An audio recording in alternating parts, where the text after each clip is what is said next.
안녕하십니까. 오늘은 그 5월 1일이고요. 제가 사실은 이제 수요일 날 촬영을 했어야 되는데, 수요일 날 너무 일이 늦게 끝났어요. 그리고 수요일 날 밤에 늦게 이제 이천에 오게 되면서, 이제 저희 장인어른께서 이제 저희 이천으로 이사를 오셨거든요. 장인어른 일을 도와주고 뭐 그러느라고 제가 촬영을 못했다가 이제 금요일 날 촬영을 하게 됐습니다. 이게 수요일 촬영분이라고 생각하시면 될 겁니다. 제가 그날 약속을 못 지킨 건 정말 죄송하고, 이제 촬영을 가급적이면 꼭 지킬 수 있도록 노력을 하겠습니다. 오늘 제가 드리고 싶은 말씀은 예수님에 관한 거예요. 예수님이 어떤 분이신가에 관해서 좀 말씀을 드리고 싶어요. 성경에서 예수님에 대해서 이제 구약에서는 예수님에 대해서 말씀을 하시는 부분이 뭐였냐면은 영이신 분이 남자를 모르는 동정녀에게서 태어나실 것이며, 또 그분이 이제 메시아다, 이 정도고, 다윗의 후손으로 오신 분이시며, 그리고 선지자들도 그 앞에서 무릎을 꿇고 그가 하나님의 일부라는 것을 인정했다, 이 정도라는 거죠. 신약에서는 사실은 예수님께서 언제 태어났다, 또 뭐 정확하게 어떻게 그분의 탄신이 어떻게 되었다, 이런 기록은 없어요.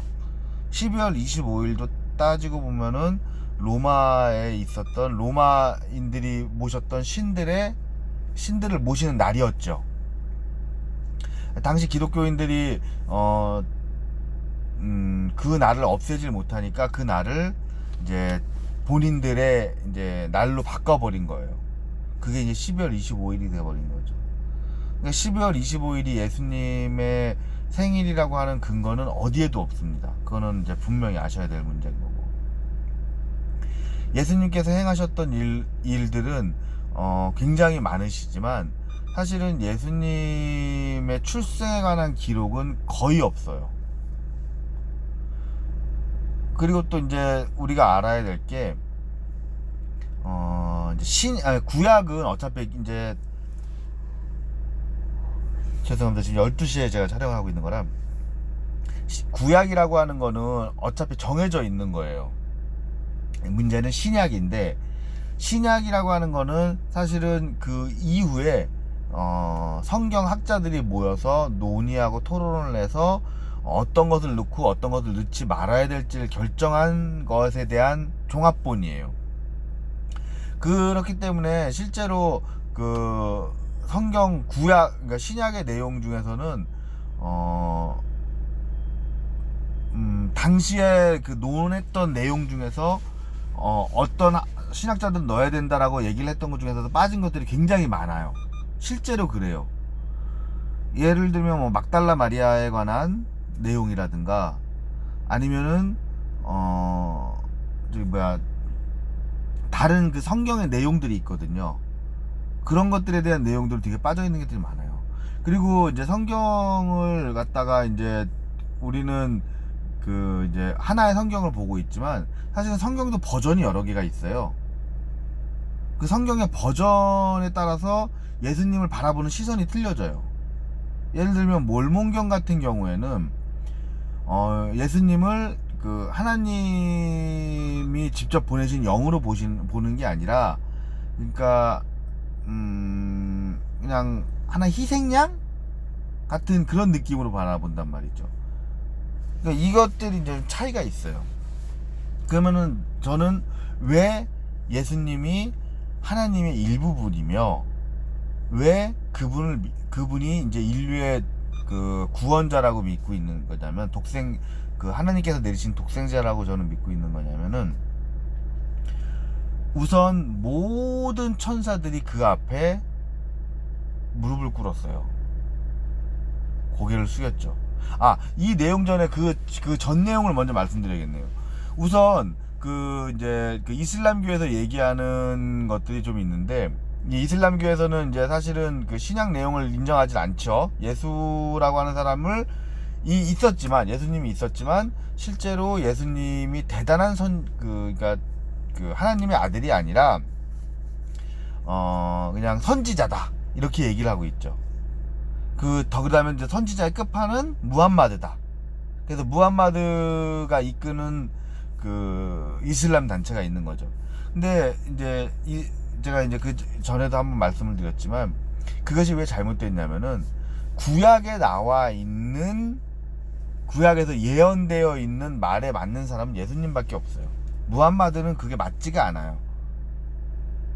단편적으로 얘기하면은 동정녀에게서 나는 것도 아니고, 무함마드는 아비가 있는 상태로 나왔죠. 예수님만이 동정녀 마리아에게서 태어났거든요. 그리고 천사가 얘기를 해줘갖고 무함마드에게 무엇을 어떻게 하라고 얘기를 해줬다라고 되어 있지, 천사가 무함마드에게 무릎을 꿇었다고는 안 돼 있어요. 모든 천사가 그 무함마드를 위해서 뭐 나팔을 불고 이런 건 없단 말이에요. 예수님만이 유일하게 천사의 영접을 받았어요. 모든 천사들이 그 앞에 무릎을 꿇었죠. 자, 이 얘기를 하게 되면은 사람들이 이제 제가 전에 했었던 얘기랑 약간 앞에서는 이렇게 얘기한 걸 왜 틀리지라고 하는 부분이 있을 거예요. 뭐냐면은 성경은 결과론적인 얘기인데 그 결과에다가 답을 맞추지 말라고 저는 늘 말씀드렸거든요. 근데 구약이라고 하는 거는 구약에 써 있는 대로 제가 얘기를 한다고 하니까, 구약에 써 있는 대로 얘기를 하기 때문에 구약에 맞춰서 얘기를 한다라고 말할 수 있는 거예요. 근데 저는 이제 그거에 대한 반론을 하나 말씀드릴게요. 처음으로 돌아가서 말씀드렸던 부분, 신약에 맞춰서 얘기하고 있다라고 말하는 것에 대한 부분. 근데 그게 왜 그것을 이제 제가 합리적이다라고 말을 하냐면은, 아까 처음에 말씀드렸던 구약에서 예언한 것을 실현했던 사람은, 그 말대로 할 수 있는 사람은 유일하게 예수님밖에 없어요. 무함마드도 아니고 누구도 아니에요. 누구도 남자가 없이 여자 혼자서 아이를 잉태하여 태어났고, 그 아이가 하나님의 음성을 직접 들을 수 있는 사람은 단 한 명도 없었어요. 인류 역사에서 역사학자들, 신학자가 아니라 역사학자들도 예수라고 하는 존재는 인정을 합니다. 그 사람이 있었다, 예수라는 사람이 있었다 라고까지 인정을 해요. 그럼 예수님이 이제 어떤 일을 행했느냐, 여기서 이제 신학자와 역사학자들이 틀려지는 거예요. 역사학자들은 예수의 존재는 믿습니다. 예수의 존재가 있었다는 것은 자기들도 얘기를 해요. 대부분 다 그렇게 얘기를 해요. 역사학자들도. 그 역사학자들이 그 무함마드라고 하는 사람과 예수라고 하는 사람을 두 개를 같이 놓고 얘기를 했을 때 둘 다 인정을 하는데, 둘 다 있었던 사람인 거는, 실존했었던 인물이라고 하는 것을 인정을 하는데, 자, 이제 무함마드라고 하는 사람은 자기 아비가 누군지가 나와요. 그리고 처음부터 무함마드가 선지자로 태어났었던 사람도 아니에요. 그러니까 약간 구약에서 말하는 것과 괴리감이 좀 있어요. 그럼 이제 신약에서 나와 있는 예수님은 어떤 분이시냐? 자, 여기서부터 이제 일반인 시점에서 얘기를 좀 해야 돼요. 야, 그러면은 신약을 갖다가 구약에다 맞춰서 꾸며낸 얘기일 수도 있지 않느냐? 그러기에는 너무 정교하죠. 그 얘기에 딱 맞춰서 그렇게 될 수 있기에는 너무 정교해요. 자, 우리가 이것을 한번 바라볼게요. 예수라고 하는 사람이 있었다, 여기까지 인정을 한다. 그럼 그가 어떤 일을 행했느냐? 사실은 예수님이 어떤 일을 어떻게 행했는지는 사실 아무도 몰라요. 그래갖고 그 신학자들이 이제 중요시하게 여긴 게 뭐냐면은, 예수님의 행적을 본 사람을 갖다 찾아내는 거거든요. 그거 말이 안 되잖아요? 왜냐면은 실제로 예수님의 얼굴을 그린 사람도 예수님을 사후에 그린 사람들이에요, 다. 사후라고 말하긴 좀 뭐하죠. 예수님이 그 하늘에 올라가시고 승천하신 거 난 다음에 그린 거예요. 그러니까 실제로 예수님의 모습도 아무도 모르는 거예요. 이렇게 얘기하게 되면 이제 약간의 이제 의심이 드는 거죠. 그럼 예수님의 행적을 뭘로 증명할 수 있는 거지? 우선 저는 여러분에게 이런 말씀을 드리고 싶어요. 하나님의 존재, 그러니까 이슬람이든 유대교든 기독교든 하나님의 존재에 관해서는 다들 믿고 있어요. 이제 불교, 천주교도 마찬가지죠. 하나님의 존재에 대해서는 믿고 있어요. 자, 불교 같은 이제 타종교를 제외하고 말씀을 드릴게요. 그런데 하나님의 존재에 관해서는 전부 다 믿고 있는데, 그 이후에 하나님의 하나님께서 그러니까 하나님의 말씀을 기록한 성경의 내용과 뒤로 가가지고 그것이 하나로 이어지는 내용은 사실은 신약밖에 없어요. 신약의 버전이 여러 가지가 있어서 사실은 다른 얘기를 하는 것들이 되게 많거든요. 그것들이 이제 신학자에 의해서 각색이 된 게 아니라 이제 이 내용은 넣는다, 이 내용은 넣지 않는다 라고 했던 게 이제 지금의 성경이 된 거니까. 그러니까 사실은 여러분들도 성경을 갖다가 여러 버전을 다 읽어보셔야 돼요. 그 빠진 내용들로 다 많이 읽어보셔야 돼요. 그러면 그 이후에 이제 성경이라고 하는 것을 논할 수가 있게 되거든요. 구약에서부터 쭉 내려왔던 내용 중에서 신학으로 넘어가는 그 기점, 그 다음에 그 앞에 내용과 뒤에 내용이 맞는 거는 사실은 기독교가 제일 잘 맞아요. 100% 맞느냐라고 하면 사실 그렇지 않아요. 왜냐면 구약에서도 앞에 내용과 구약에서 중간의 내용이 서로 상충되는 내용들도 많아요. 그러니까 인간이 기록한 것이기 때문에 완벽하지 않은 거예요. 역사의 일부기 때문에. 신약도 마찬가지거든요. 내용을 어떤 건 넣고 어떤 건 뺐어요. 그러면서 서로 내용이 여기선 이랬다가 저기선 이런 것들이 좀 많아요. 그래서 성경은 모든 버전을 다 읽어봐야 돼요. 그러고 나면은 일단은 저는 딱 그 얘기는 들어요. 유대교에서 말하는 거는, 얘네들이 말하는 거는 사실은 약간 좀 그런 게 있어요. 왜냐면 얘네들은 신약을 안 친다. 자기는 구약만 믿는다.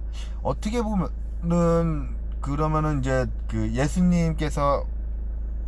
예수님을 제하고 얘기를 했을 때 구약에서 나와 있는, 구약에서 예언한 인물이 아직도 안 나와야 된다는 거, 아직도 없어야 된다는 뜻이거든요. 예수님을 제외하고 얘기를 한다면. 이슬람교에서 얘기하는 무함마드는 애초에 예언자급은 될 수 있을지 모르겠지만, 뭐 그것도 사실은 좀 의심스럽긴 한데, 뭐 그렇다고 치면은 뭐 그럴 수도 있겠지만, 메시아급은 절대 아니에요. 예수님처럼 그렇게 될 수 있는 사람이 아니에요. 여러분들이 그 성경의 내용을 갖다가 많이 많이 읽어본다 이런 것보다도 성경의 내용을 알기 위해서는 사실은 뭐 꾸란이라고 하는 것도 접해야 되고, 그들이 하는 말도 들어야 되고, 유대교에서 하는 말도 들어야 되고, 기독교 하는 말도 들어야 돼요. 제가 기독교인이니까 기독교가 무조건 옳다는 게 아니고, 제가 앞에서 영상을 찍은 걸 보시면 알겠지만 저는 굉장히 기독교도 비판을 많이 하거든요. 기독교는 망해야 된다고 저는 기본적으로 생각하는 사람이니까. 하지만 그 내용은, 그 성경의 내용은 가장 잘 맞는 거는 기독교예요. 그렇기 때문에 그 중심에 있는 분을, 예수님을 하나님의 일부로 보는 것이고, 그렇기 때문에 예수님을 하나님과 같은 선상에 놓고 보는 거예요. 무함마드가 아니라. 무함마드는 부활도 못했잖아요. 죽었잖아요. 그 사람은 사람이에요. 그냥 여러분에게 그 말씀을 드릴게요. 진리가 너희를 자유케 하리라. 진리가 여러분을 자유롭게 할 겁니다. 여러분이 그 진리를 찾아 나가는 사람이 되길 바라겠습니다. 제가 너무 늦은 시간에 영상을 촬영해갖고 약간 좀 피곤해갖고 좀 이렇게 원활하지 못했지만, 제 마음은, 제가 전달하고자 하는 내용은 전달됐을 거라고 믿습니다. 그럼 1월날 뵙겠습니다. 감사합니다.